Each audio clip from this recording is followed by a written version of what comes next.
वो अल्लाह के नेक बंदे कौन थे जिन्होंने आब हयात पिया और क़यामत तक जिंदा रहेंगे, और आब हयात इनको कहाँ पर मिला।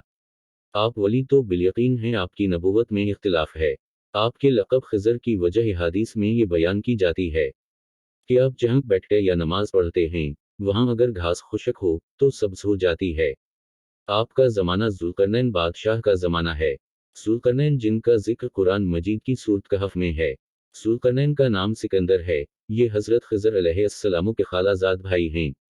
इन्होंने सिकंदरी बनाया और इसका नाम अपने नाम पर रखा। हज़रत खज़रलिया अस्सलामु इनके वज़ीर थे। दुनिया में ऐसे 4 बादशाह हुए हैं, जो तमाम दुनिया पर हुक्मरान थे। इनमें से 2 मोमन थे। एक हज़रत ज़ुल्करनैन और दूसरे हज़रत सुलेमान अलैहिस्सलाम। 2 काफिर थे, एक नमरूद और एक बख़त नसर, और एक पांचवीं जो इस उम्मत में से होने वाले हैं, जिनका इस्म मुबारक हज़रत इमाम मेहदी अलैहिस्सलाम है, और इनकी हुकूमत भी तमाम रोए ज़मीन पर होगी। ज़ुल्करनैन ने उलमा और हकमा से पूछा कि तुमने किसी किताब में देखा है कि कोई ऐसा नुस्खा जिसके इस्तेमाल से उम्र इतनी लंबी हो जाए कि आदमी तसव्वुर भी ना कर सके, या ऐसा नुस्खा जिसके इस्तेमाल से आदमी को मौत ना आए। इनमें से एक हकीम ने अर्ज़ किया कि हुजूर, मैंने एक कदीम किताब वसीयतनामा आदम में लिखा देखा है कि अल्लाह ताला एक चश्मा आब हयात को काफ में पैदा किया है। इसका पानी दूध से ज्यादा सफेद और बर्फ से ज्यादा ठंडा और शहद से ज्यादा मीठा, मक्खन से नरम और मशक से ज्यादा खुशबूदार है। जो इसको पिएगा इसको मौत ना आएगी और क़यामत तक जिंदा रहेगा। इस पानी का नाम आब हयात है। ये सुनकर ज़ुल्करनैन के शौक में इजाफा हुआ। इन्होंने उलमा से कहा कि आप ही हमारे साथ चलें, और पूछा जरा ये तो बताएं कि सवारी के लिए सबसे अच्छा चसतवाऊ चालाक जानवर कौन सा होता है। वो बोले, ऐसी अच्छी नस्ल की घोड़ी जिसने बच्चा ना जना हो। चुनाचे ज़ुल्करनैन ने 1000 घोड़ियां मंगवाएं और हज़रत खिज़र अलैहिस्सलाम को सबसे आगे किया, यानी रहबर बनाया।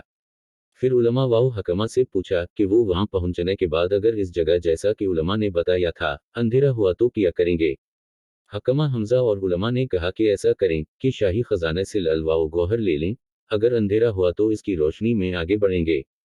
गर्ज एक कीमती लल जो अंधेरे में रोशन हो जाता था, लिया गया और हज़रत खिज़र अलैहिस्सलाम के हवाले किया। तख़्त व ताज और सल्तनत मुलाजिमों में से एक अक्लमंद और दाना मुलाजिम को सुपरद करके 12 साल के वादे पर इससे रुखसत हुए। जब कोहे काफ पहुंचे तो रास्ता भूल कर इस जगह 1 साल तक परेशान व सरगर्दां रहे, और उसी असना में हज़रत खज़रलिया अस्सलाम लश्कर से जुदा होकर अंधेरे इलाके में जहां सूरज की रोशनी भी नहीं पहुंचती थी भटक गए। फिर ख्याल आया तो इस लल को जेब से निकाल कर जमीन पर रख दिया, इसकी रोशनी से नदीर दूर हो गया, और अल्लाह ताला की करमीम नवाजी से चश्मा आब हयात का इनको नजर आ गया। हज़रत खिज़र अलैहिस्सलाम ने वजू करके आब हयात पी लिया और खुदा का शक्र बजा लाए। चुनाचे हज़रत खिज़र अलैहिस्सलाम की उम्र दराज हुई, फिर वहां से निकल कर आए तो एक और अंधीर ये जगह आई, तो दोबारा इस लल को जमीन पर रखा, जिससे अंधेरा दूर हो गया। जो लश्कर के लोग अंधेरे में थे तमाम हज़रत खिज़र अलैहिस्सलाम के पास जुमा हो गए। इस सफर में नाकामी के बाद ज़ुल्करनैन ने तमाम लश्कर को अपने पास से रुखसत किया। ज़ुल्करनैन वहीं रह गए और इबादत में मशगूल हो गए। चंद दिनों के बाद इंतकाल किया और वहीं मदफून हुए। इस वाक़ये से पता चलता है कि हज़रत खिज़र अलैहिस्सलाम को हमेशा की ज़िंदगी अता हो गई थी, वो इसके बाद हमेशा ज़िंदा रहेंगे, यानी क़यामत तक।